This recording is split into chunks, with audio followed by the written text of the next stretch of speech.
नमस्कार दोस्तों, स्वागत है आपका फिर से हमारे सीरीज़ के अंदर जिसका नाम है बीए थर्ड ईयर एग्ज़ाम 2021 के लिए हम ये सीरीज़ चालू कर चुके हैं।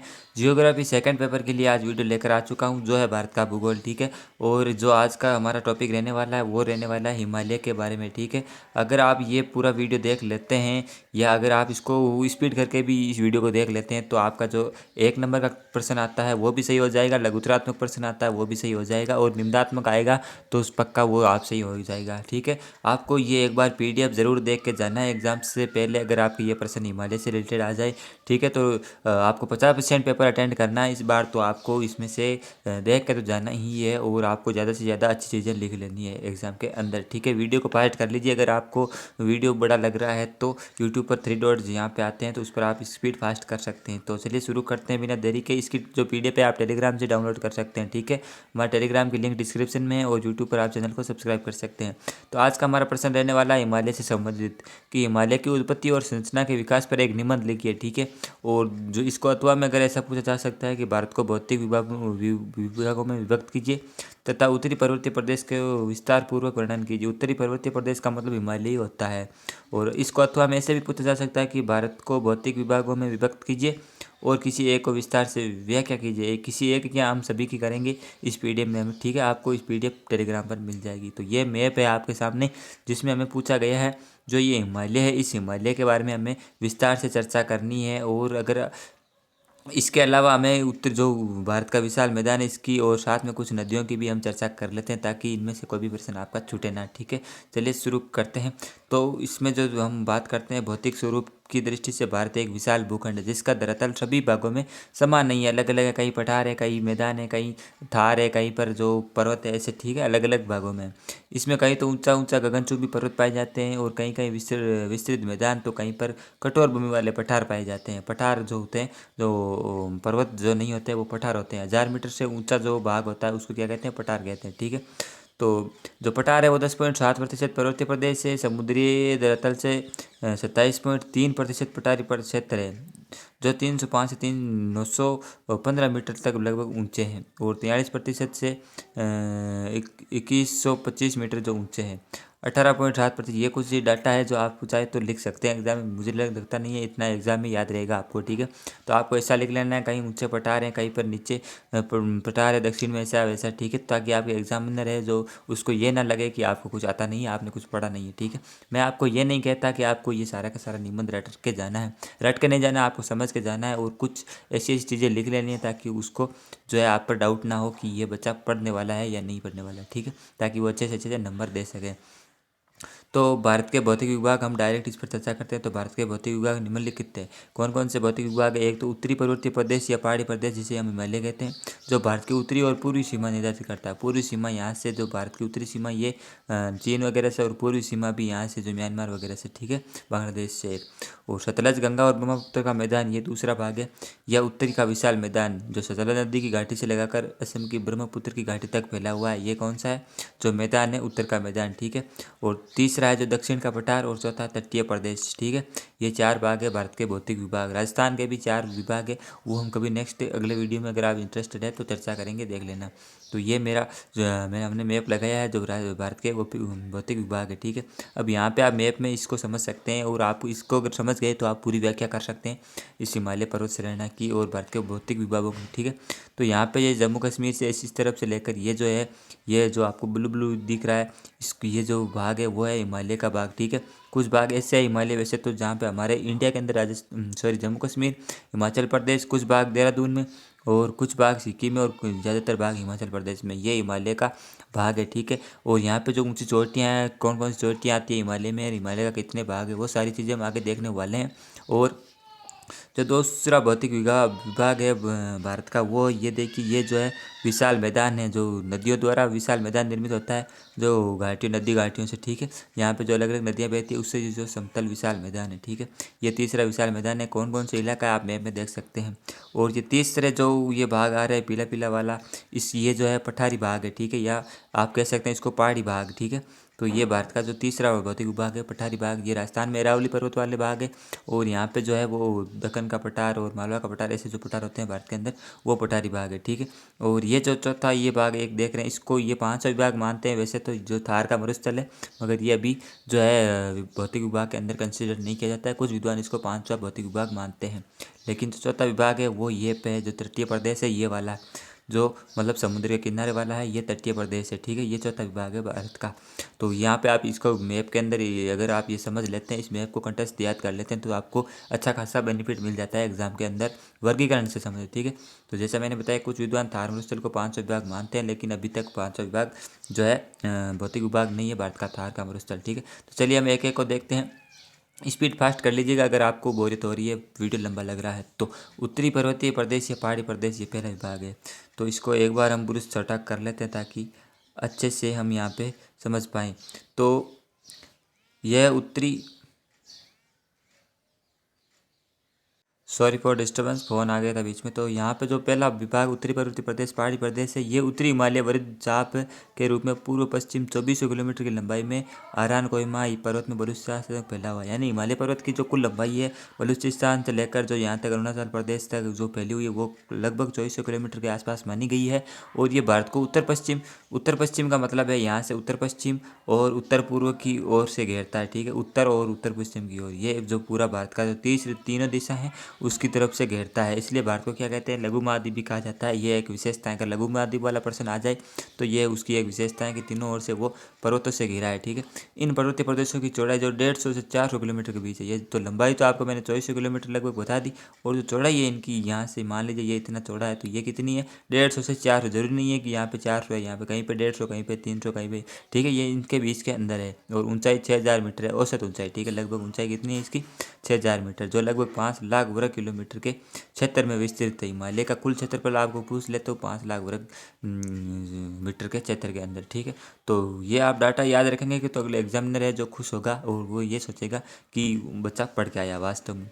और आगे देखते हैं, ये पर्वत पामीर की गांठ नामक मध्य एशिया से यूरोप के मध्य तक फैली हुई विशाल पर्वत प्रणाली के भाग है। पश्चिम भाग में इसकी 3 श्रेणियां प्रत्यक्ष दिखाई देती है। तो हिमालय की 3 पर्वत श्रेणियां जो है वो ये देख लीजिए। एक तो लद्दाख की ओस्कर श्रेणी जो यहाँ पे जम्मू कश्मीर के अंदर दिखाई देती है, दूसरी पीर पंजाल श्रेणी, और तीसरी है पंजी श्रेणी, ठीक है। ये 3 श्रेणियाँ हिमालय की जो अलग अलग डिवाइडेड है, इसकी कोई अलग अलग विशेषताएं हैं, ठीक है। तो आप इन 3 श्रेणियों को याद रखिएगा। तो फिर आगे देखते हैं। तो पूर्वी भाग में जो हिमालय श्रेणी और उत्तर में काराकोरम श्रेणी जो चीन तक चली गई है, इन पर्वतों के कारण ही भारत की एशिया से अलग भौतिक या भौगोलिक इकाई बन गई है, ठीक है।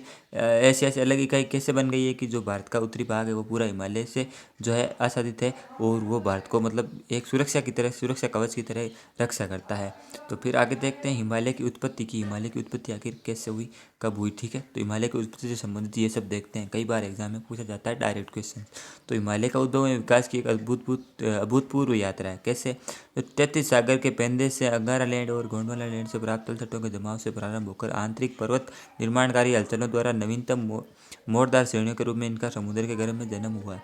इसका कहने का मतलब ये है कि जो यहाँ पे जो हिमालय है, अभी फिलहाल जिस हिमालय को हम देख रहे हैं, मान लीजिए यहाँ पे ये हिमालय श्रेणी है। इस समय पहले विशाल मैदान मतलब समुद्र हुआ करता था जिसका नाम था 33 सागर, ठीक है।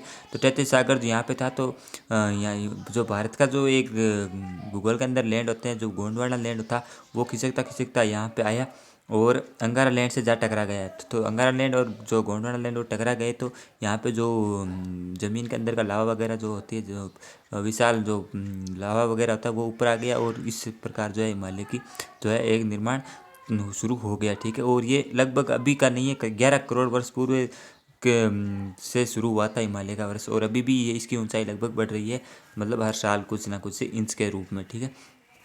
तो ये इसका जो ये युग वगैरह है आप यहाँ से देख सकते हैं। बगैर बेसिकली ये मैंने थ्योरी आपको हिमालय की उत्पत्ति की बता दी है। तो आज भी भूतत्व विचारक ये मानते हैं कि हिमालय की धीमी गति से उत्थान जारी है। जैसा मैंने बताया, हिमालय हर साल लगभग 1-2 इंच बढ़ता रहता है। जैसे अभी सबसे ऊंची जो भारत की चोटी है माउंट एवरेस्ट, वो 8,850 मीटर उसकी ऊंचाई बताई जाती है, लेकिन अभी उसकी ऊंचाई है वो 8,850 मीटर हो गई है। अभी इसकी 2 इंच ऊंचाई बढ़ चुकी है। तो ऐसा मानते हैं कि ये इसकी जो है उत्पत्ति अभी भी जारी है, उत्थान अभी भी जारी है, यानी कि ये इसकी अस्थिरता का द्योतक है, मतलब ये अभी अस्थिर हिमालय। इस तैतीस भूसंत से निश्रित हिमालय पर्वत श्रेणी के दक्षिणी भाग की जो भू अभिनति में पेस्को द्वारा वर्णित विशाल नदी व विलास की शिवालिक नदी आकर गिरती थी, जो उस समय एकमात्र पूर्व पश्चिम बहने नदी थी। यानी जो तैतीस सागर है यहाँ पे कोई नदी पे गिरती थी पहले पेस्को को, पता नहीं कौन सी नदी, पिलाग्रिम कौन सी नदी नाम पता नहीं, मुझे भूल गया हूँ मैं। तो कालांतर में हिमालय के उत्तान तथा पोटाबाड़ जैसे पठार की उत्पत्ति से इसी टुकड़े से होकर पूर्व की सिंधु सतलज एवं इसकी सहायक नदियाँ बनी एवं पश्चिम की नदियाँ गंगा ब्रह्मपुत्र का जन्म हुआ। ठीक है, तो बाद में यहीं से हिमालय से ये नदियाँ निकलने लग गई थी। तो बेसिकली इसका मतलब यही है कि हिमालय से जो नदियाँ उसके हिमालय के उत्थान के बाद यहाँ से नदियाँ निकलने लग गई थी। ठीक है, तो आप इन नदियों के नाम लिख सकते हैं ताकि अच्छे नंबर आ जाए। तो फिर आगे देखते हैं अगला टॉपिक जो अगली हेडिंग है वो है हिमालय का भौगोलिक वर्गीकरण। ठीक है, ये तो हमने उत्पत्ति के बारे में देख लिया, भौगोलिक वर्गीकरण देखते हैं। तो हिमालय जो 4 पर्वत श्रेणियों से मिलकर बना है, अलग अलग श्रेणियाँ इसको विभाजित किया जाता है हिमालय को। तो पहली श्रेणी महान हिमालय या आंतरिक हिमालय, दूसरा लघु हिमालय, तीसरा उप हिमालय और या शिवालिक श्रेणी, और चौथा ट्रांस हिमालय। तो सबसे ज़्यादा जो लघुत्रात्मक प्रश्न आते हैं वो शिवालिक श्रेणी से ज़्यादातर आते हैं। ठीक है, तो हम अभी बारी बारी सभी को देखते हैं। तो ये 4 जो प्रकार है वो याद रखिएगा। तो ये देखिए यहाँ पे जो हिमालय का वर्गीकरण है वो हमने यहाँ पे क्लासिफिकेशन चार्ट के माध्यम से हमने इमेज लगाई है। तो जियोग्राफिकल और ये रीजनल और जियोलॉजिकल। ठीक है, ये 3 प्रकार से जो हिमालय का वर्गीकरण है, क्लासिफिकेशन है। ठीक है, यहाँ पे देख लीजिए पूरा का पूरा वर्गीकरण। अभी हम यहाँ पे जो जियोलॉजिकल है वो पढ़ने वाले हैं। तो महान या आंतरिक हिमालय, ये हिमालय पर्वत की सबसे उत्तर की श्रेणी है जो सबसे ऊपर में रहती है, जिन्हें हिमाद्री, मध्य हिमालय या मुख्य हिमालय, बर्फीले हिमालय भी कहा जाता है, जहाँ पर सबसे ज़्यादा बर्फ पड़ती है। और इसी से जो सिंधु नदी के मोड़ से ब्रह्मपुत्र नदी के मोड़ तक 2400 किलोमीटर लंबे है। इसका निर्माण लगभग 7 करोड़ वर्ष पूर्व हुआ। इसकी औसत ऊंचाई 6000 मीटर है महान हिमालय की। ठीक है, ये फैक्ट आप याद रखना। इस श्रेणी का आंतरिक भाग अजैविक चट्टानों से बना हुआ था, जिसके ऊपर पर्वतीय चट्टानें मिली हुई थी। ठीक है, बाकी ये प्रमुख चोटियाँ हैं जहाँ पे देख लीजिए माउंट एवरेस्ट 8848 मीटर, कंचनजंगा, ये चोटियाँ आपको याद रख लेनी है। ये किस हिमालय में आती है? महान हिमालय के अंदर आती है। ठीक है, बाकी आप इसकी पीडीएफ में पूरे चीज़ें समझ सकते हैं, पढ़ सकते हैं। महान हिमालय के गर्म भाग में ग्रेनाइट, नीच शिस्ट, प्राचीन शैलें और पार्श्व भाग में औषधि शैलें मिलती है तथा इसी से सिंधु, सतलज, दिबांग, गंगा, यमुना और इसकी सारी नदियाँ निकलती है। कहाँ से निकलती है? सभी नदियाँ, बड़ी बड़ी नदियाँ वो निकलती है महान हिमालय से। ठीक है, फिर दूसरा भाग है लघु हिमालय या हिमालय श्रेणी। ठीक है, इसकी जो औसत चौड़ाई तो इसकी 80 से 100 किलोमीटर है और ऊंचाई 3700 से 4500 मीटर के मध्य है। और यहाँ पे शीत ऋतु में बर्फ गिरती है। और यहाँ पे और ये जो प्रमुख श्रेणियाँ हैं, पर्वत श्रेणियाँ, वो आप यहाँ पे देख सकते हैं पूरी की पूरी। ठीक है, और ये उत्तराखंड में ज़्यादातर ये भाग पाया जाता है लघु हिमालय के अंदर। और यहाँ पे जो बड़े बड़े प्रसिद्ध पर्यटक स्थल होते हैं, नैनीताल वगैरह, मैसूरी वगैरह, वो यहीं पे स्थित है। किसमें? लघु हिमालय या इस श्रेणी के अंदर। तीसरा जो भाग है वो है शिवालिक श्रेणी या उप हिमालय। तो इसकी जो 600 से 1500 मीटर के मध्य इसकी औसत ऊंचाई है और चौड़ाई जो इसकी है लगभग 50 किलोमीटर के आसपास ही है। ठीक है, और जो ये भाग है वो अरुणाचल प्रदेश में ये ज़्यादातर भाग है। ठीक है, और इसके अंदर देहरादून और हरिद्वार जैसे भाग भी कुछ आते हैं। जो इलाका है हरिद्वार देहरादून का, वो भी शिवालिक श्रेणी के अंदर ही आता है। ठीक है, और इसमें ज़्यादातर वन पाए जाते हैं। चौथा जो भाग है वो है ट्रांस हिमालय श्रेणी। इसकी उन जो 225 से मध्य में 225 किलोमीटर तथा पूर्व पश्चिम की ओर 40 किलोमीटर चौड़ाई है। ठीक है, इसकी चौड़ाई 40 किलोमीटर है और तथा 964 किलोमीटर चौड़ी है। 3100 से 37 मीटर ऊंची इसकी जो औसत ऊंचाई वो है 3100 से 3700 के मध्य। ठीक है, और ये बंगाल खाड़ी में गिरने वाली नदियाँ तथा उत्तर की ओर भूमि जिले में नदियों के मध्य ये श्रेणी जल विभाजक का कार्य करती है। इसमें 5200 मीटर औसत ऊंचाई पर कई दर्रे स्थित है ट्रांस हिमालय के अंदर। ठीक है, तो अगली हेडिंग जो है वो हिमालय के दीर्घ मोड़, जो हिमालय के अंदर अलग अलग मोड़ हैं, ऐसे ऐसे उस मोड़ों के बारे में चर्चा करते हैं। यहाँ पे दिया गया है। ठीक है, कहाँ कहाँ पर मोड़ है। और फिर अगला जो हेडिंग है वो हिमालय का पारदर्शिक वर्गीकरण, यानी कि अलग अलग इलाकों में हिमालय को अलग अलग भागों से देखा जाता है। जैसे अभी मैंने वो आपको इमेज दिखाई थी, उसमें जैसे मैंने आपको हिमालय के 4-5 से तरीके से बताए थे। ठीक है, ये तो मैंने हिमालय का भौगोलिक वर्गीकरण तो 4 भागों में। अब ये पारदर्शिक जो है रीजनल हम बताएंगे हिमालय के बारे में। जैसे चलिए हम चलते हैं। अभी जो पहला भाग आता है वो आता है पंजाब हिमालय। ठीक है, जो पंजाब के आसपास सिंधु और सतलज नदी के बीच फैला हुआ है। कश्मीर है हिमाचल प्रदेश में स्थित है और हिमालय की सर्वाधिक चौड़ाई इसी भाग में मिलती है। किस भाग में? पंजाब हिमालय के। और इसकी लंबाई लगभग 560 किलोमीटर है, मात्र 560 किलोमीटर है जो पंजाब हिमालय है। ठीक है, और यहाँ पे वनस्पति वगैरह कम ही पाई जाती है और लेह और श्रीनगर में डगमार के जोजिला दर्रे होकर यहाँ पे। ठीक है, तो ये पंजाब हिमालय। दूसरा है कुमायूं हिमालय। इसका विस्तार 320 किलोमीटर की लंबाई में है। सतलज नदी और काली नदी के मध्य स्थित है। ठीक है, यहाँ से गंगा और यमुना इसी भाग से निकलती है। इसके पास से जाती है कुमायूं हिमालय से। तीसरा जो है नेपाल हिमालय, जो नेपाल के अंदर लगभग स्थित है और वो औसत ऊंचाई इसकी 50 मीटर के आसपास है। ठीक है, एवरेस्ट आदि चोटियाँ इसी प्रदेश में, बड़ी बड़ी चोटियाँ वो इसी में स्थित है, नेपाल हिमालय के अंदर। ठीक है, और यहाँ से जो वन है वो कोणधारी वन इस हिमालय के अंदर पाए जाते हैं। चौथा भाग है असम हिमालय। इसका जो विस्तार है वो तीस्ता नदी से, ब्रह्मपुत्र नदी से 450 किलोमीटर लंबाई में है और ये इसकी प्रमुख चोटियाँ हैं। ठीक है, यहाँ पे लिखा हुआ है।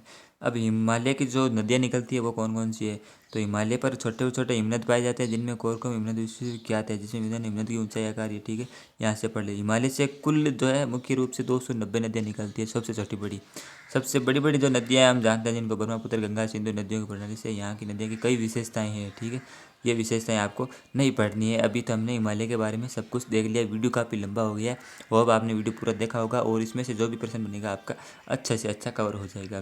तो धन्यवाद, मिलते हैं फिर अगले वीडियो में। जय हिंद, जय भारत।